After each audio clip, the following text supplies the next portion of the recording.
Yeah, we can start.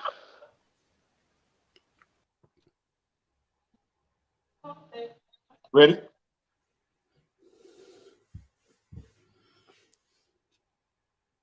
Hello. How are we doing today? I hope you are having a great time. We've got something good for you today. And one more time, this is Key 77. And by the way, if you don't have a copy of your book yet, you can get it on Amazon or get it on any other book selling platform. It's available. You can have the ebook version, you can have the paperback version. So please get a copy and believe me, it is helping lots of people and it's going viral. So today we have something really good for you. Today we're going live, and I know you guys are going to have a good time. We were trying to go live for some time now, but it's been delayed for several reasons. And even today, it was about to be delayed because of me being sick, but I had to push and get this thing going today. I had to get in touch with a friend of mine all the way in the UK. He is actually a counselor helping people with domestic abuse. So today we are going to talk about domestic abuse. It is very, very, very important in relationships. So, as much as possible, I want you all to pay attention and believe me, you are going to be helped in every way possible. And even if the person who is being abused is not by you, you can share the video with them or forward it to them to also watch it. This is going to be an eye-opening session. This is not going to be the first and last time. It's going to be other sessions also talking about domestic abuse. So, without much ado, I want to introduce a counselor all the way in London. His name is Mr. Peterkin Ofori. Hello, Peterkin. Hi. Good afternoon. Good evening. Wherever you may be. Good morning. How are we doing today? We're great. We're great. Thank you. We're I know great. it's midnight. It's midnight over there. I'm so sorry you had to be on the phone at this time, but I know you really like helping people. So I know doing these things is what you were born to do. So thank you one Well, more time. that is what we do. I don't know whether I was born to do that, but we do that. We try to help and educate people in relationship. Because I think there's a big misconception about the whole thing, relationship, marriage, and everything that goes with it. So we try to kind of chip in to try and help people. Um, that's That's good. That's good. I like that. I like that. So, Peterkin, by the way, what is domestic abuse? This topic has been a very major topic now because people are also, let me use the word, some people I know are abusing the word domestic abuse also. So, from your side, what is domestic abuse? right. So when we say domestic abuse, I think a lot of the time people just jump to abuse that happen between married couples. But domestic abuse is broader than that. Domestic abuse is any kind of abuse that happens within the four walls of where you live. So there can be abuse between married couples. Yes, there can be abuse between a mother and a daughter. There can be abuse between that goes on between a son or a father and a son, and the wife and a house help. Any kind of abuse or maltreatment that happens within the four walls of a home comes under the definition of domestic abuse. And even sometimes it doesn't even have to happen between the walls of the home. Sometimes the relationship exists, so that gives you access to the person's home, and they can be domestically abused within their home, although you don't live with a person. But the fact that there's a relationship that allow you access within their home, their walls, or within your walls, they may not live with you. But when there's contact, abuse do happen. And that can also, depending on the kind of relationship that exists between the two of you, that can also be classified as domestic abuse. So that's one. But to come back to your question, what is domestic abuse? Um, it's a broad definition, but any kind of abnormal behavior towards the other that is not expected of you, or is or expected to be demanded from the other, can be termed, I'm not saying all of them are, but can be termed as domestic abuse. And domestic abuse takes so many forms. And I'm aware you've got an underage child uh, listening in, but it takes the form of physical abuse, which Okay. a lot of the time when we hear domestic abuse, that's what people think. But it's a lot more than that. Domestic abuse it can be emotional abuse. So there will be emotional abuse going on, and I'll touch on emotional abuse where people's confidence, people are insulted and abused verbally, so that their confidence gets chipped away and they become vulnerable or scared of the person. They can be psychological abuse, where you are psychologically worked on for you to begin to doubt yourself, for you to begin to lose confidence and self-esteem in your own self. So the person may not hit you, but they will treat you in such a way that you become scared of them and you lose your own self-confidence. There will be financial abuse, where people stay in a relationship but they are not allowed to have their own money. Their money is controlled by the abuser. They can be sexual abuse, where people are within the relationship but one party don't have control of their sexual relationship within the home. And the control is by the other. So basically, the person cannot say no to sexual demands. So when you talk of domestic abuse, there can be verbal abuse, where one person is constantly verbally attacking the other, insulting them every day. Again, that sort of fits in with the emotional, psychological abuse, but it is all form of abuse, and sometimes they can be a collection of them to form the abuse. So you're not able to actually pinpoint. There will be but undue sexual demands. They are not able to manage their money. They are hit and punched, and there's constant verbal abuse. So they can be all of them put together. Uh, Wow. yeah. So that in a nutshell. I mean, without being very academic, that is what we call domestic abuse. That's interesting. I mean, it opened my eyes to a whole lot more about domestic abuse I didn't even know about.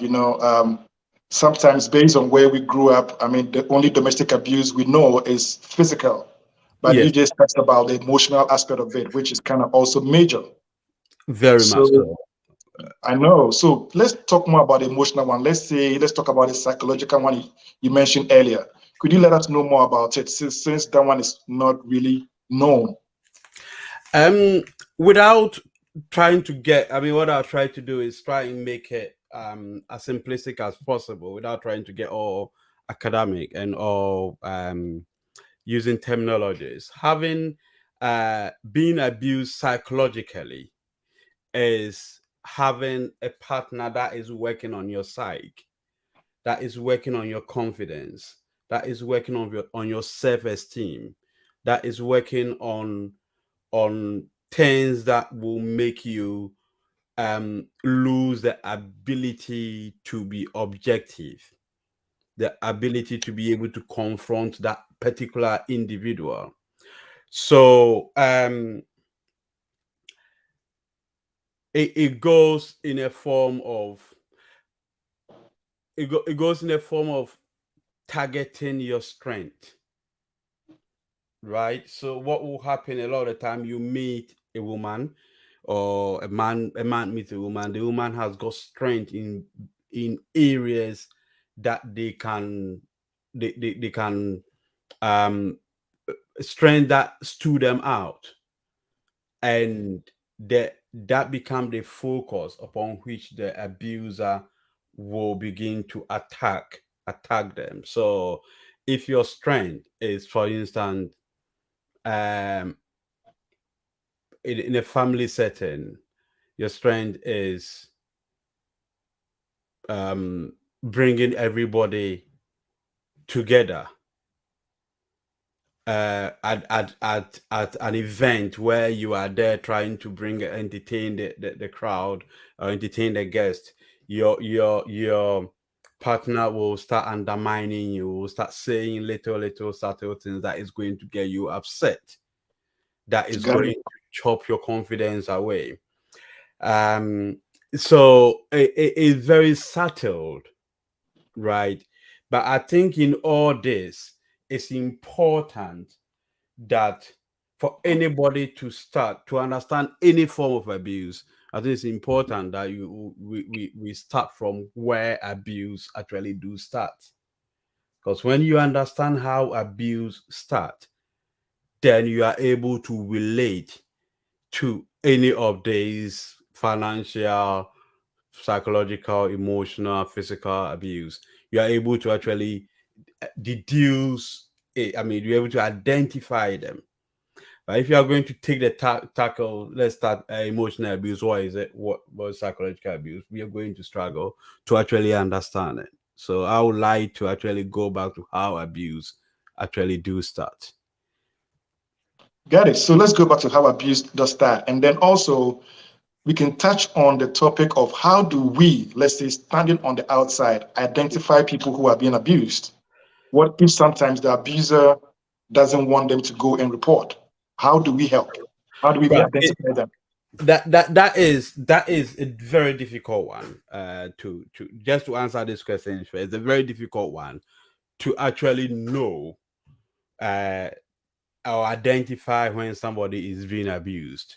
And a lot of the time, you are very privileged if somebody actually come out to you to come and tell them that if they think they are being abused, right? Okay. You become a very privileged person because most victims don't even know, and that is the seriousness of abuse within homes. Most victims don't even know that they are being abused, Excuse me. so they will not even be able to come and tell you that they are being abused, right? And again, I think we will need to start from the base, then we can actually try to understand what abuse is. So how does it start? That's a good question. The domestic abuse normally happens between people that have got uh intimate or has got a closer proximity to each other. That is when the abuse will start. That is why it's got to be people that are so close to each other, right? Now if we take it abuse from a man or married couple's point of view, how does it start? A lot of the time, before two people meet, they are both confident and strong in their own ways. Okay, so lady A meet a man B. Lady A is doing so well, they are confident. A man is doing so well, they are confident. They meet, they decide to go into a relationship. One of them is an abuser or is a potential abuser. Now, what normally happens is the one that is going to abuse the other takes a role in the person's life, Okay. right? They take a very prominent, important role in the person's life. And they at the initial stages, and I think it's important that people don't get this the wrong way and think that everybody that's going to be nice to them is going to be an abuser. I think I need to put this disclaimer there. Yeah, you But need to. Yeah. Is it going to be people be scared of nice people? yes, but a lot of the time they do come in as very, very nice, helpful person. So if I am going to, and I'm just going to bring this home so that it makes sense. If I met my wife and I'm going to prepare her to be abused, I think that's the word I was looking for. A lot of the times, the victims of domestic abuse are prepared to be abused. So they are prepared like a prey to be abused, right? Domestic abuse don't just start on the day you have your first date. No woman is going to marry a man that will slap her on her first date, No. right? So then the question is, how do they get to the point where they slap them every day and they remain, right? Before they get to that stage, it means that the victim had been prepared to the point where they will get the beatings and they will not run, they will not go anywhere, or they will be insulted and they will remain there. They will be pushed, they will be abused sexually, and they will remain there because they've been prepared to the stage where they will have to take it without complaining. And in fact, they will prepare to the stage where they will believe that it is their fault that they are being abused. Right. And it starts from a man. Let's say the man is the abuser and the woman is a victim. It's easier because it's mostly the case, but it's now it is changing.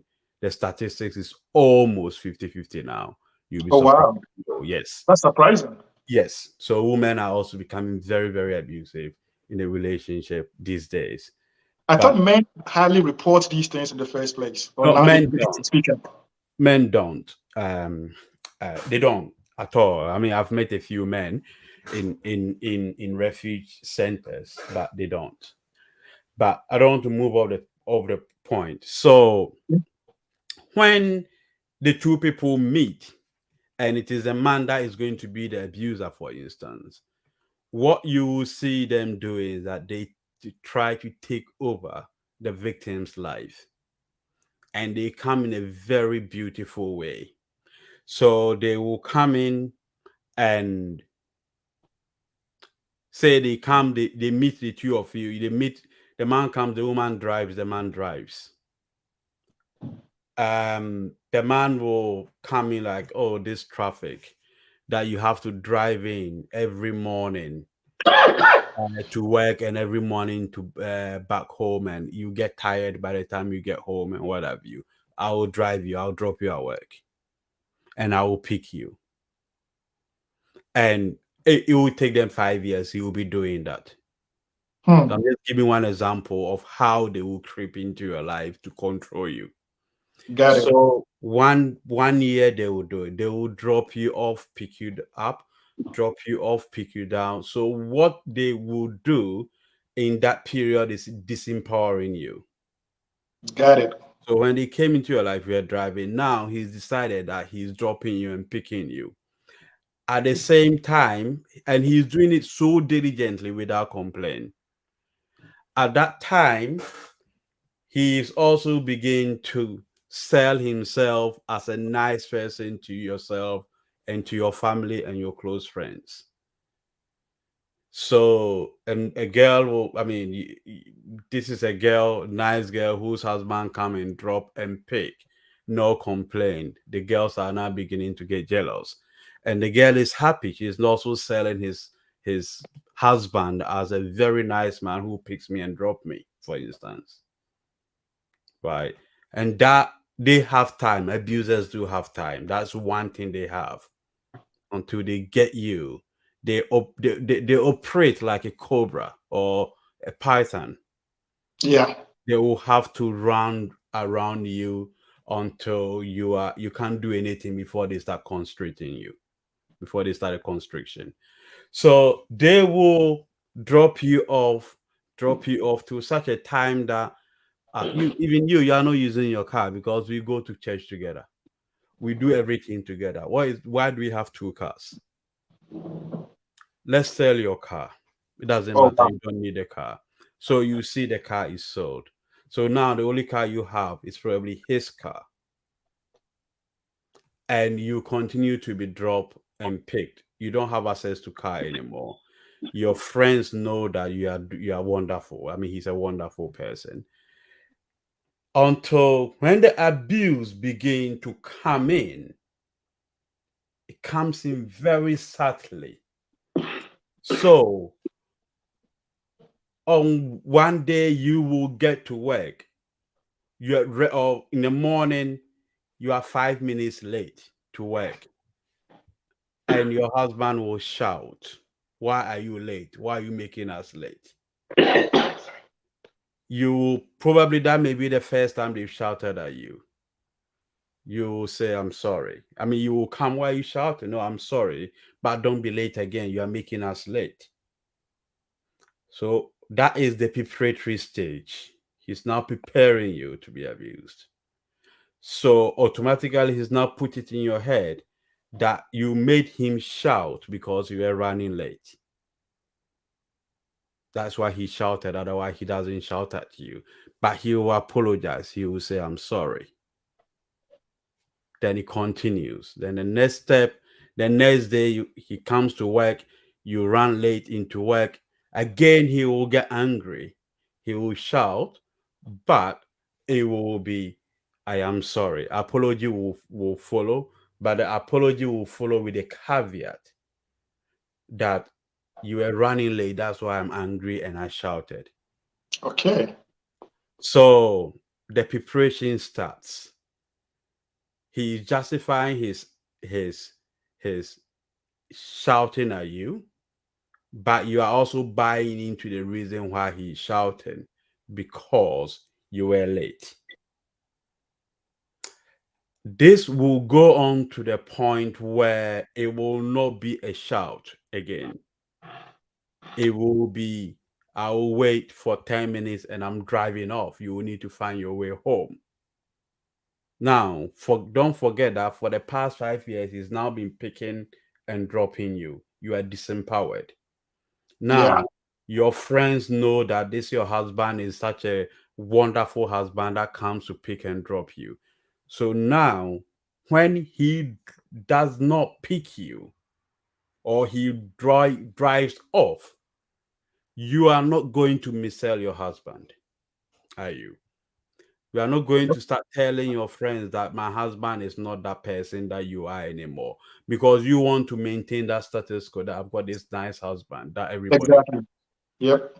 So he stopped you from now. And even if you go and tell your friends after 5 years of this man diligently coming to pick me and drop me. They're not going to believe you. Exactly. So they don't even talk. Right? So the man will come, will drive off, and you're not even going to go and tell anybody. You find your way getting a taxi to go home. You get home, and there's a lot of repetition that I was tired. I stood there for 15 minutes. You were not there. You delayed me, and that's the reason why I left. Again, you're going to take the blame, and you're more likely to say, "Oh, I'm sorry, I left. I delayed you." But at that time, your confidence is beginning to chip. Yeah. Your confidence is beginning to go away. Your happiness is beginning to crumble within you. And he is in control. So this will continue into such a time that he will tell you that, "I am not going to drop you again. Wow. But we don't need 2 cars in the house. I will not be picking you up again because you delay me." But I'm making this as simplistic as possible. Yeah, I'm following. But you can see the picture developing. Yeah. So when you're talking of emotional or psychological abuse, what you've realized that even by this driving example I've given, the woman or the victim has been disempowered. They have no car. They probably lost their confidence to drive in traffic after 5 years of not driving. And all of a sudden, they are being asked to find their way home. They become disempowered. They become emotionally drained. Their ability to fend for themselves in that environment have been taken away from them, and they have nobody to go and talk to. So when I say the preparation, that woman had been prepared to get to that stage where they cannot even complain to anybody. Right? When we look at it from a physical point of view, again, it is the same process, but it will not start with a punch. It may be about 3 years, and then you get a push of the hand, and you will get your apology. I am so sorry. I didn't do this. I'm so sorry you made me do this. Please don't do that again. There is always a caveat. So the push will come to a slap on the hand. The slap will move on to a slap at the back, to the point where you now begin to get punched. But it has progressed. And each of those times, you'll be made to believe that it is your fault. That is why you got hit. That is why you do this. So by the time you are being punched and being beaten blue, you believe that it is your fault. So when we talk to especially women, why do you think that you got beaten, or I didn't put the food on table on time before he got home? Straight away, you can see that they are taking the blame for their beating. Yeah. And it is not, I have not spoken to one victim that have actually said that my husband beat me. Not one. And I've been doing this job for a long time. They always put themselves, I did not do this, or this thing happened, I did this, and then I got beaten. Right. So it is a very, very complex, domestic abuse, a very, very complex area that will need time to disseminate, Sammy. I know, man. You have actually opened even my eyes today to a lot of things about domestic abuse, and I know people are actually happy about it. Listening to you, I mean, this is just the start. I know we're going to continue. I mean, we're going to go deeper into domestic abuse. And Mr. Fori, Peter King, we really appreciate you for your time.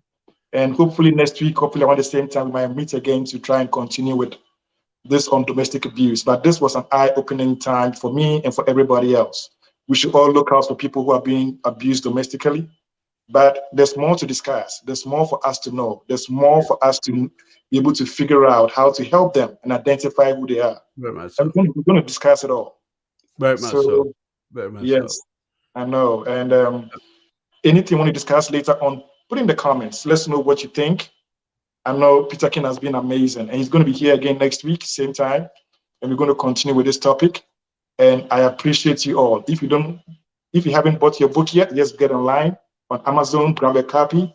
77 questions before you say yes, please, so you can prevent all these things from happening to you. We appreciate you all, you guys. Thank you very much. Peter King, thank you very much. So, it was a great time with you. Thank you. You were amazing. Thank you. Thank you. Bye. Bye.